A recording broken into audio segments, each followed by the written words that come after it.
Glórias a Deus, a paz do Senhor a todos os irmãos. Irmãos, vou ser breve na mensagem de hoje, mas que essa mensagem possa falar direto ao coração de vocês, porque através dessa mensagem, que eu vou, pela misericórdia de Deus, explanar em vários outros vídeos, que é muito extensa, ela vai nos mostrar que tipo de crente eu sou, que tipo de evangélico eu sou, que tipo de seguidor eu sou, que tipo de discípulo eu sou, até mesmo que forma de pastor eu sou, que bispo eu sou, que diácono que eu sou, que evangelista que eu sou, e que ovelha eu sou. Porque a gente sabe que hoje, 2025, existe aí, talvez passando, mais de 70 milhões de pessoas se dizendo cristãs evangélicas. 70 milhões num país que tem 214 milhões, quase ou mais de um quarto, né, da população se diz evangélico. Mas a gente começa a analisar e ver, existe sim inúmeras denominações, existe sim essa multidão lotando as denominações, mas mudanças, mas transformação, mas aquilo que a Bíblia fala que existiu um homem, vários deles, mas vou falar de um, que Elias, que era um homem sujeito às mesmas tentações que nós, o mesmo desejo que nós, era um homem comum, e ele orou e não choveu por mais de 3 anos na face da terra. Depois ele orou de novo e voltou a chover. E hoje, com essa leva de pessoas, por que nada muda, nada transforma? Não muitos anos atrás, 30, vamos colocar aí uns 25, 30 anos atrás, ainda dava para você diferenciar de um crente verdadeiro ou de uma pessoa do mundo. A pessoa do mundo tem um desconto porque não conhece a Deus. Mas não conhece a Deus por quê? A Bíblia também exorta sobre isso. Por que não conhece a Deus? Porque não vê exemplo. Nós somos as testemunhas, a testemunhas de Deus, a testemunhas de Cristo. Nós somos essas testemunhas. Com o quê? Com o nosso comportamento, com a nossa forma de agir, de pensar, com tudo que nós fazemos por meio de palavras, de pensamentos e por obras, é aquilo que vai fazer com que o mundo um dia também se converta.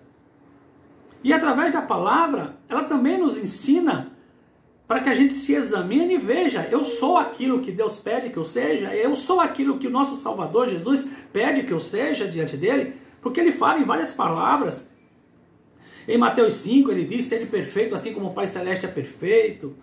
Ele fala em Pedro que eu tenho que ser santo assim como o Pai Celeste é santo. Enfim, ele fala em Hebreus, sem a santificação ninguém verá a Deus.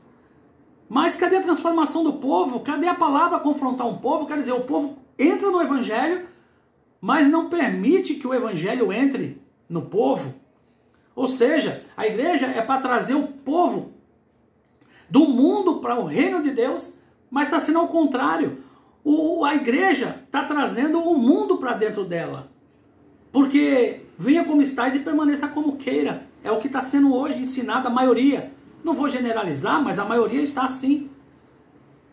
E não estou falando isso para denegrir ninguém, não. É para exortar, chamar você à consciência. Você é cristão, você tem que trazer no peito a certeza de quem você serve. É no peito a certeza de quem você vai entregar um dia os seus frutos para esse Deus. Que frutos? Os frutos dignos de arrependimento, que falou a primeira pregação de João Batista em Mateus 3, onde ele fala, arrependei-vos porque é chegado o reino do céu, Mateus 3, versículo 2. O próprio Jesus Cristo, em Mateus 4, ele já também fala, arrependei-vos porque é chegado o reino do céu. A primeira pregação, arrepender de quê? Arrepender dos erros, das falhas, dos pecados, do que um dia eu estava no mundo, carregava, era cheio de tranqueira, era cheio de coisas ruins, andava em locais que não servia na parte de Deus, e andava em locais que não condizia com nada da parte de Deus. E a partir do momento que Deus me chama, que Deus me escolheu, e eu o aceitei, e eu quis, e eu quero andar com Ele, eu começo a ter que haver transformação, tem que haver mudança, tem que haver algo que possa atrair esse povo do mundo à atenção, ou melhor, seja o sal, ou seja a luz deste mundo em trevas. Então a palavra que pela misericórdia Deus vai nos ensinar hoje, é aquela parábola do semeador de Mateus 13. A palavra do semeador, ele fala o porquê você não consegue dar fruto. O porquê eu não consigo dar fruto. O porquê eu não consigo me transformar. Porque eu não consigo, porque falar em transformação, irmão, não é partes. Tem que ser completo. É igual uma metamorfose, uma borboleta. Uma borboleta. Sabe o que a borboleta era antes de ser uma borboleta? Uma largata. Uma largata. Aquela forma, né, estranha, ridícula, uma coisinha. Não tenho palavras para decifrar agora como que é, eu posso falar de uma largata. Mas eu posso dizer depois que ela é transformada, a metamorfose acontece e ela vira aquela coisa bela. Não foi transformada pela metade, ela foi transformada por inteiro. Ela entra dentro de um casulo, fica lá um período e quando sai totalmente diferente. Várias cores, brilhante, voando. Assim tem que ser nós. Andávamos no mundo desgarrado, era aquela coisa asquerosa. Isso, asquerosa.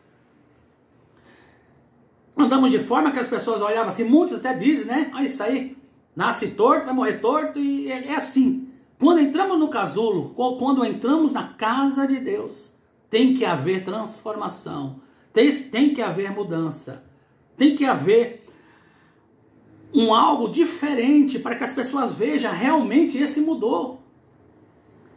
Antigamente você diferenciava, olha, aquele ali é crente, um dia que eu quiser ser crente eu quero ser igual aquele ali, olha o exemplo que ele dá. Mas hoje não é assim, hoje as pessoas falam, é muito simples dizer, para ser crente igual aquele ali, é melhor ficar no mundo mesmo. Quem já ouviu isso? Então a palavra da parábola do semeador, de Mateus 13, por ser extensa, eu vou trazer partes por partes, para que você compreenda o porquê que você não dá fruto, ou porquê que eu não dou fruto. Irmão, a palavra de Deus diz para nós em Mateus 3, ainda João Batista falando, no versículo 7 em diante, que o machado está posto à raiz das árvores. E toda árvore que não der um bom fruto, ela será cortada e lançada ao fogo. Quem é o machado? Quem é a árvore? E quais são os frutos? O machado, irmão, é a palavra de Deus. É ela que corta. Não é isso que fala em Hebreus? Que fala que ela é mais cortante do que faca de dois gumes? Então o machado é a palavra. E a árvore? É eu, é você, é todos esses que estão me ouvindo, é todos esses 70 milhões, não, os 214, ou melhor, os 8 bilhões de habitantes na face da terra. Esses são as árvores, que esse machado já está posto. Os que estão no mundo não conhecem a Deus, já sabe qual é o fim dele se não se converter. Mas aquele que diz que conhece a Deus, que está numa igreja, tem uma Bíblia na mão, tem a palavra, tem um machado na mão, irmão, vai perecer por quê? Por preguiça de ler, por preguiça de orar. E a parábola do semeador, ela vem muito justo, faz muito justo no que ela vai nos ensinar hoje.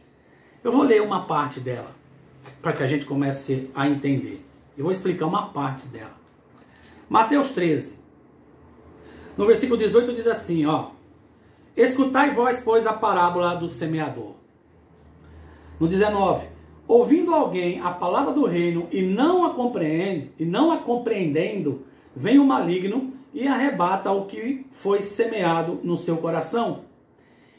E o que foi semeado, este é o que foi semeado ao pé do caminho. Para aqui.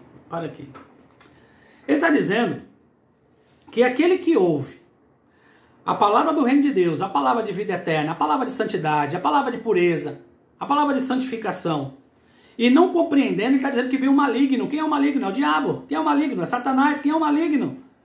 É aquele que vai levar essa palavra, não vai deixar você se alimentar dela, não vai deixar você se libertar por ela. Por quê? Porque quando você vai para a igreja, hoje eu vou para a igreja, mas já vem carregado de coisas do mundo, preocupações. Eu tenho dívida para pagar amanhã. Minha mulher vai me deixar. Meu marido vai me deixar. Eu estou doente. Meu filho está doente. Eu tenho que fazer isso, não sei o quê. Eu tenho que voltar cedo porque eu vou ter que arrumar a casa. Amanhã eu vou trabalhar. Quer dizer, eu já vou para a igreja carregado de preocupações. Eu já vou para a casa de Deus preocupado no que eu vou fazer amanhã. Irmão, basta cada dia o seu próprio mal. Eu tenho que aprender, primeiramente, como fala Mateus 6,33, a buscar o reino e a justiça de Deus, para que as demais coisas venham a ser acrescentadas. Ele está dizendo que se alguém ouvir a palavra de Deus e não compreende, vem o maligno e arrebata essa palavra, rouba essa palavra e ela fica infrutífera. Esse é o que cai à beira do caminho. Quer dizer, você chega na igreja já todo cheio de preocupação, aí chega na igreja, passa uma pessoa, você já começa a olhar defeito, olha, essa parede está caindo, o reboco está caindo, aquela irmãzinha não está correta, olha, aquele irmãozinho está fazendo isso ou aquilo. Quer dizer, a palavra está sendo semeada, a palavra está sendo pregada, a palavra está trazendo quando é a palavra da verdade, porque hoje não está tendo mais palavra da verdade, não está tendo mais palavra que vai confrontar você. Hoje a maioria das coisas que a gente ouve é só lisonjeio, só ego sendo lisonjeado, passando a mão no ego das pessoas, acariciando o ego das pessoas. Mas quando a palavra é pregada, ela vai cair na beira do caminho porque você está preocupado. Você vai ficar 2 horas ali, ouvindo a palavra e vai sair do mesmo jeito que entrou porque não deixou fluir. Você tem que vir para a igreja com o intuito de adorar, de exaltar, de engrandecer.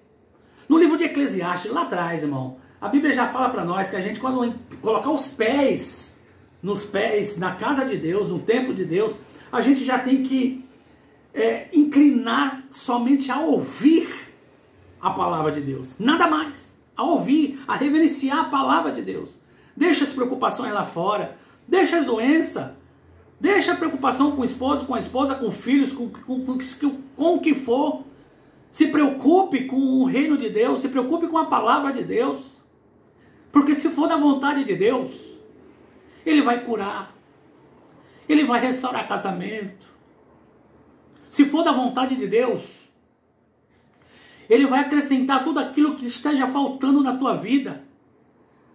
Mas não deixa que a palavra que liberta, mas não deixe que a palavra que purifica, mas não deixe que a palavra que te limpa caia à beira do caminho.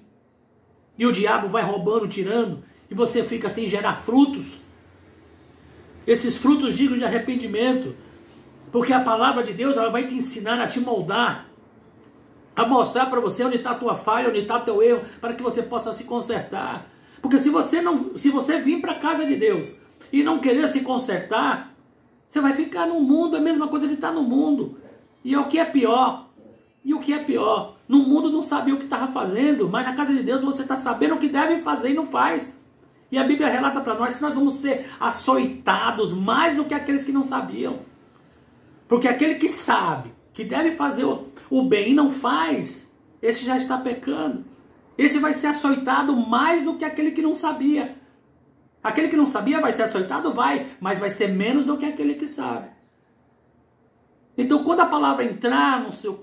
Quando você for para a casa de Deus para ouvir a palavra de Deus, você tem que permitir, abrir a mão, abrir o coração e falar: Senhor, entra, transforma, muda. E que essa palavra comece a germinar dentro de mim. Irmão, essa é a primeira passagem que a Bíblia nos fala. Por que eu não dou fruto? Por causa das tuas preocupações. A Bíblia fala: quem dentre nós, com a nossa preocupação, pode mudar um fio de cabelo, pode se tornar mais branco um fio de cabelo? Não pode. Então deixa o mal, deixa o dia com o seu próprio mal, deixa que Deus cuide das coisas. Você não pode fazer nada. Você só vai se preocupar e esquecer do essencial. Olha só o que Deus está trazendo. Marta e Maria, irmã de Lázaro, quando Jesus estava com eles, chegou na casa deles, Maria se apressou a se sentar aos pés de Jesus e ouvir as suas instruções, enquanto Marta estava ali preocupada mais em servir, em cuidar da casa. Ainda foi reclamar: mestre, pede para que Maria venha me ajudar aqui. Ainda recebeu a exortação de Jesus, falou: Maria escolheu a melhor parte, e isso não lhe será tirada. Não lhe será tirada, ela escolheu a melhor parte. Tu andas preocupada com muitas coisas. Vem, senta aqui, esquece. Deixa eu falar. Deixa com que a palavra transforme, mude você. Essa é a parábola do semeador. No próximo vídeo, nós vamos trazer a continuidade, que é o qual? É aquela quando a palavra do reino é pregada e ela cai entre as pedras. Ela cai entre um terreno cheio de pedras. Depois, vamos trazer a parábola, quando a palavra de Deus é semeada e ela cai entre os espinhos. Continua com a gente. Nos segue lá. Dá lá seu like. Se inscreve no canal. Luz na palavra. Se inscreve lá. Isso dá uma força e esse vídeo vai chegando mais pessoas. Ok? Fiquem todos na paz do Senhor. E não esqueça, nós vamos continuar trazendo a palavra de Deus. Fiquem na paz.